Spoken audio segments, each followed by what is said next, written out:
Assalamualaikum dan salam sejahtera. Mesej dari Sri Paduka Baginda yang di Pertuan Agong hari ini very clear. Jelas.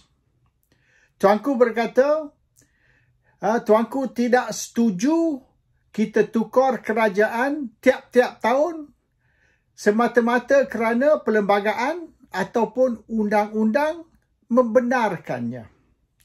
We don't change government for the sake of changing just because the law or the constitution allows it. Kalau kita nak tukar kerajaan, kena ada sebab. Dan tukar kerajaan semata-mata kerana kita boleh tukar kerajaan, itu tidak menjadi justifikasi, kata Sri Paduka Baginda yang di Pertuan Agong. Jadi kalau kita nak cerita tentang langkah Dubai ataupun beberapa langkah sebelum tu, kita kena fahamlah. Sri Paduka Baginda yang di Pertuan Agong sudah fed up, sudah muak dengan tiap-tiap langkah. Sekejap-sekejap langkah, sekejap-sekejap langkah. Langkah Dubai pun ada macam-macam langkah, Chowkit lah, langkah London lah, langkah apa. Sap-sap langkah. Jadi, Sri Paduka Baginda rasa cukuplah. Kita penggal yang sebelum ni, PRU 14, kita 3 kali tukar kerajaan. Dan sekarang ni kerajaan baru setahun lebih, kita nak tukar lagi. Lagi pendek kerajaan ni banding dengan dulu. At least dulu, PRU 14, 3 kerajaan, lama sikit banding dengan kerajaan sekarang. Kerajaan Pakatan Harapan atau kerajaan Madani Anwar Ibrahim. But now kalau kita tukar kerajaan, kalau ikutlah rancangan tu is supposed to be December tahun lepas, bermaknanya kerajaan ni 13 bulan saja.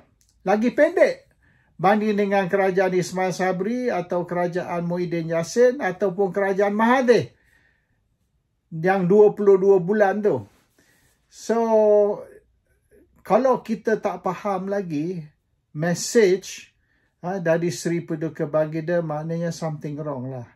Dan satu sebab, dan saya berani cakap di sini, satu sebab kenapa langkah Dubai ni gagal ialah kerana tidak terima perkenan tuanku.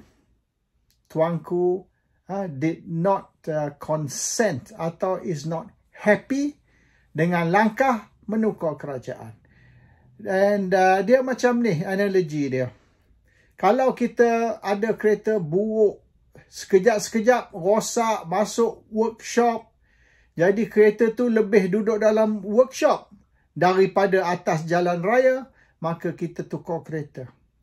Tapi kalau kereta kita nak tukar tu juga kereta buruk yang selalu breakdown, sekejap-sekejap masuk workshop, jadi apa sebab kita tukar kereta kalau we are just changing for the same dysfunctional car?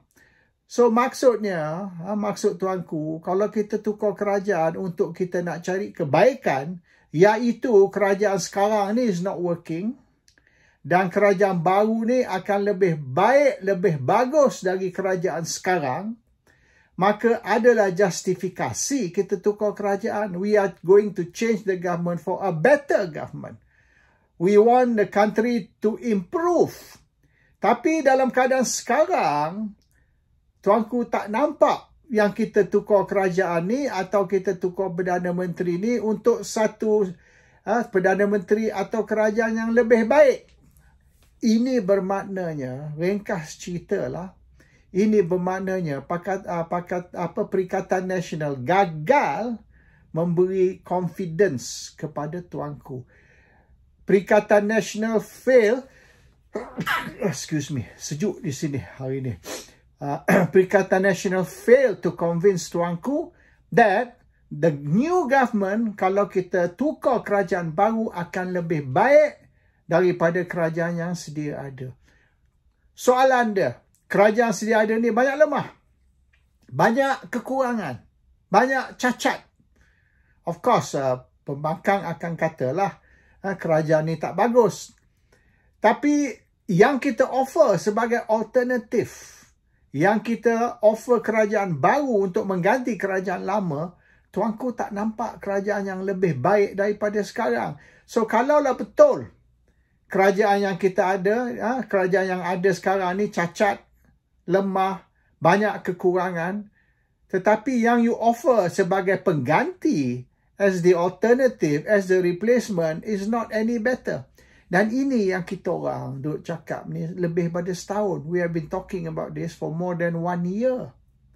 Perikatan Nasional kena membuktikan, kena tunjukkan, ya mereka boleh jadi lebih bagus dari kerajaan yang ada. Dan saya boleh dikatakan duka cita sangat-sangat pada bulan Disember, bulan November dan bulan Disember tahun lepas, semasa pembentangan bajet 2024, bajet 2024. Perikatan Nasional didn't do their homework.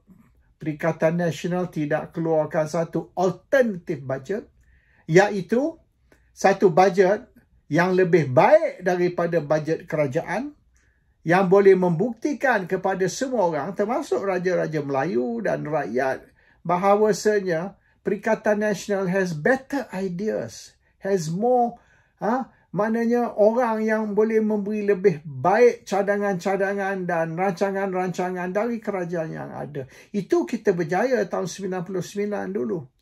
Tapi semenjak tu dah tak ada dah. What was the opposition doing? Okeylah, ini tak elok, itu tak elok, kritik ini, kritik tu. Tapi dalam kita hentam kerajaan, kita tidak juga keluarkan satu idea, satu rancangan yang lebih baik. The only thing is, kerajaan ni tak baik, kerajaan ni tak bagus, kerajaan ni tak betul, kerajaan buat semua salah. Okay. What is the right way then? Apa yang sepatut kita buat? Apa yang sepatut kerajaan buat? Kita beri cadangan kita, tapi kita tak buat tu. So we are only good at condemning, but we are not good at coming up with a better idea, a better solution. And this is the problem. And kalau you tengok background Raja-Raja Melayu, maknanya they are all university graduates tau. Raja-Raja Melayu ni. They go to university and they know how to think. And they know what they're doing. Jangan underestimate Raja-Raja Melayu. Raja-Raja Melayu ni bukan dunggu tau. They are far more intelligent than many of our politicians. Ahli politik kita pun tak boleh nak match intelligence level Raja-Raja Melayu. They know. They've been to university, they've traveled dan sebagainya. So the problem is, apabila Perikatan Nasional tidak mampu atau tidak berjaya to build up that confidence level, and apabila Perikatan Nasional ni nampak as hanya orang yang pandai mengkritik tapi tidak pandai keluar dengan satu cadangan yang lebih baik, maka kita nak tukar kerajaan dan kita nak ganti dengan Perikatan Nasional, tidak beri confidence kepada Raja-Raja Melayu. Dan jangan lupa apa yang Tuanku Seri Paduka Baginda bercakap hari ini. Dia tidak buat keputusan, Tuanku tidak buat keputusan seorang diri. He does not make a unilateral decision tau.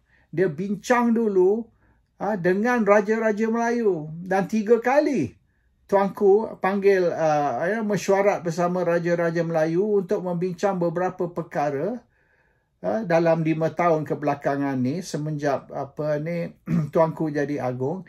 Dan selepas bincang dengan Raja-Raja Melayu, the brother rulers, Tuanku membuat keputusan based on unanimous.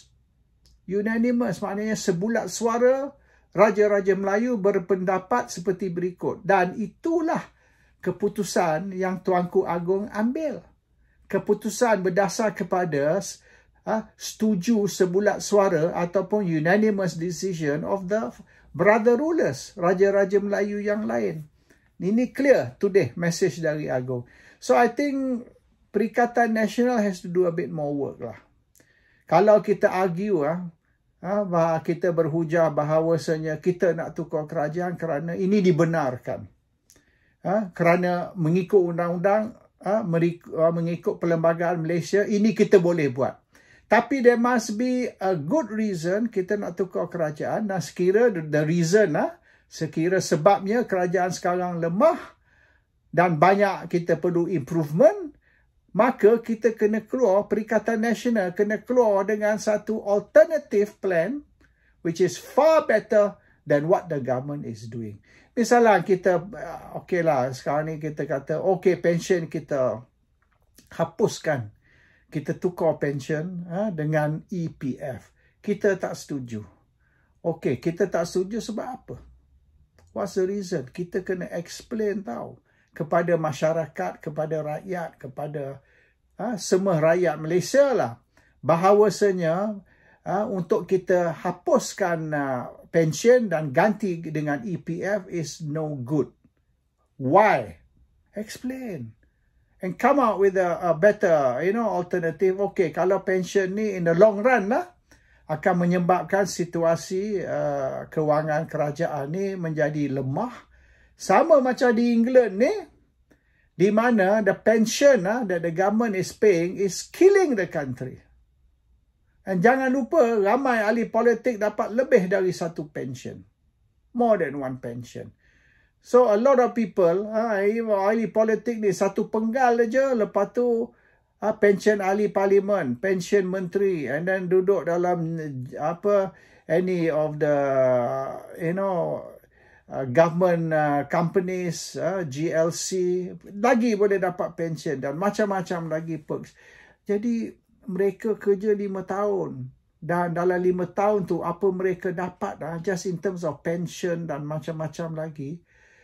Orang biasa kerja, keluar universiti dari sampai ke umur 50-60, tak boleh dapat banyak tu duit. Banding dengan orang politik hanya 5 tahun. They get more in 5 years than a normal worker gets in his entire career. Something needs to be done. Something needs to be addressed. So, kalau kita misalnya, kita tak setuju dengan pension dihapuskan, di-abolish dan tukar dengan EPF, we must come up with a very good argument on why this is better than that. So, setakat ni kita membantah saja. Dan kita bantah ni more emotional and racial tau. Kita guna emotional argument and racial argument untuk kita nak kata pension ni mesti dikekalkan. We need to do more than that. And bila saya tengok ni, orang Perikatan Nasional dalam setahun, they have not behaved as a good opposition. They have not performed as a good opposition. Dia orang gagal untuk impress rakyat, even Raja-Raja Melayu pun, ataupun convince everybody that dengan kita menukar kerajaan sekarang dengan kerajaan Perikatan Nasional, masa depan negara dan rakyat akan lebih cerah. They have not convinced and proven that. So, I think the failure ni, kita tak boleh marahlah Agong. Because Agong tidak akan lihat dari segi kepentingan parti, tapi akan lihat dari segi kepentingan negara. Dan sekira satu perubahan, kita nak buat perubahan atau pertukaran kerajaan semata-mata kerana boleh, iaitu we do it for the sake of doing it, because we can do it, tuanku tidak akan perkenan, tidak akan sokong. Dan Agong yang akan datang ni, tuanku Sultan Johor akan lagi tegas. He is a tougher sultan. And all this nonsense, tuanku tidak akan tolerate. So the problem now is, tuanku Raja-Raja Melayu atau tuanku Agong percaya yang dengan kita kekalkan kerajaan sekarang, kita bagi kerajaan ni memerintah satu penggal, one full term, 5 tahun, lagi baik untuk Malaysia. So proof that argument is wrong. Buktikan yang dengan kita kekalkan kerajaan sekarang untuk satu penggal selama 5 tahun, tidak lagi baik, tidak lagi bagus dari negara banding dengan kita tukar kerajaan. Why tukar kerajaan lebih baik? Put your argument.